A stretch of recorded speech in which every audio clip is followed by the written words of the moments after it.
আসসালামু আলাইকুম, আশা করি সবাই ভালো আছেন। আমাদের লিচু বাগানে আজ মৌমাছির একটি মধুর চাক দেখতে পেয়েছিলাম। তো সেখান থেকে আমরা কিভাবে মৌমাছি থেকে মধু সংগ্রহ করলাম আমি আপনাদের দেখাবো। তো এখানে ছিল রুদ্র টিম যারা আছে সবাই। প্রথমে দেখাবো যে মৌচাকটি খুব বড় সড়ো নয়, একটু ছোট, তারপরেও মনে হচ্ছে মধু অনেক পরিমাণে হয়েছে। আমরা একটু বাড়ি দিয়ে দেখছিলাম, আস্তে নাড়াচাড়া করে দেখছি যে উপরে মধুর অংশটা অনেক বেশি। তারপর অনেকক্ষণ চেষ্টা করার পরে আগুন ধরাইতে সক্ষম হয়ে আগুন ধরাইতে পারতেছিলাম না। এইদিকে আমার ছোটো কাকি আসছে, আইসে আগুন ধরাই দিছে। তা আগুন ধরানোর পরে আগুন ধরানোর উদ্দেশ্যটা হইলো এই ধোঁয়া যদি আমরা দেই তাহলে মৌমাছিগুলো চলে যাবে, আমাদের মধু সংরক্ষণ করতে সুবিধা হবে, মৌমাছি কামড় দিবে না। তারপর শ্রাবণ, বল এবং কাঁচি নিয়ে উঠা পড়ছে যে মধু শ্রাবণ কাইটা ফেলবে। তারা একটু সাহস বেশি, হ্যাঁ ও সাহস কিরা কাইটা ফেলছে।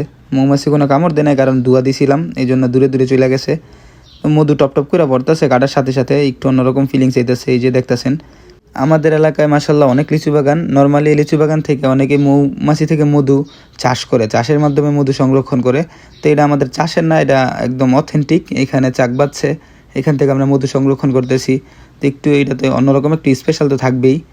তো রমজান মাস না হয় আমি একটু এখান থেকে নিয়ে খাইতাম। এরা খুব সুন্দরভাবেই কাটতেছে, কারণ এরা তো রোজা থাকে না।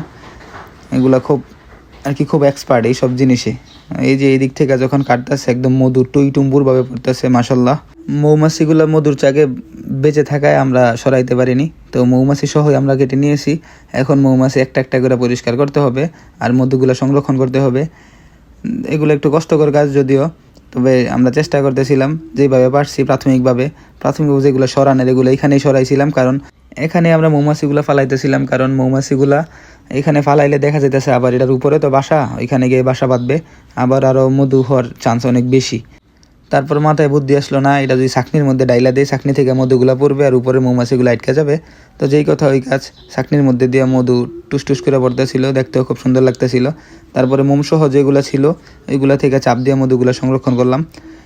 মাশাল্লাহ অনেক পরিমাণে মধু হয়েছে। একটা ছোট একটা চাক থেকে এত পরিমাণে মধু হইবে ভাবতে পারিনি। আসলে পরিমাণটা কোনো বিষয় না, কারণ এই জিনিসটা আমরা অথেন্টিকভাবে বাড়তে পারছি, এটাই অনেক কিছু। কারণ অথেন্টিক মধু নর্মালি সবাই পায় না, টাকা হইলেও কিনা যায় না। তো সেই ক্ষেত্রে এটার জন্য আমরা একটু খুব ভালোই লাগতেছিল যে অথেন্টিক জিনিস, অল্প হোক সমস্যা নাই, খুব ভালো জিনিস।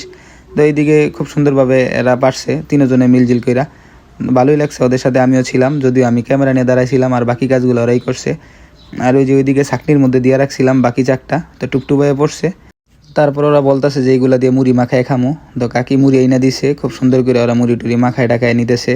আমিও সাথে ছিলাম, কারণ আমি তো রোজা ছিলাম। আমি আসলে যদি একটু অন্যরকম লাগছে, আমি কই না তোরা খা, সমস্যা নাই, আমি পরে বিষয়টা দেখতেছি। তো ভিডিও আজকে শেষ করে দে রুদ্র, কি কস? ভিডিও এই পর্যন্তই শেষ। সুন্দর করে ক। রোজার মাসে আপনাদের লুপ লাগতে পারে, এই জন্যই ভিডিও এখানে শেষ করছি। এখানে শেষ। মধু আর মুড়ি কই গিয়া খাইতেছে এলো। লত দেখি এক মুঠ ল, ভালো করে দেখা মজা কেমন হয়েছে।